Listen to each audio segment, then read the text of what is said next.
This is in the cat, but the tracheosphere game, you can tell the trachea because it has these cartilage rings in that case here, and it's U-shaped.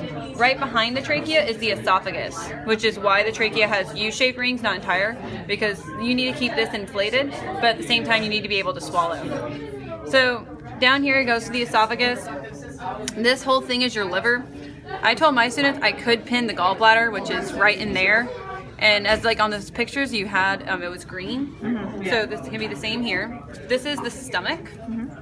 Then it comes down. I just had my students know intestines, but you need to know, like, again, right after the stomach, this would be what part of the intestine? Large. You know it? The duodenum. So it's the small intestine. So it goes small intestine, then it goes large intestine. Oh, okay. And the order of the small intestines, you need to know, is the duodenum, the jejunum, and then the ileum. DJM, right? Yep. And so down here, I had my students know that this is the rectum, the anus is obviously over here, and this is more of the large intestine. Okay.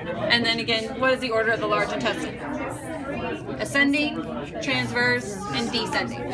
And down by the ascending, if you go all the way to the bottom, you can't identify it in here, is going to be the cecum. Off of that is the appendix. So, but that's basically all I had my students know. I needed them to know the esophagus, the liver, gallbladder, stomach, intestines, rectum, and then anus. Well, I didn't have to know anus because I'm not going to pin that. Yeah, not So, just gonna pin the butthole. yeah, right? No, have butthole. Okay. Good?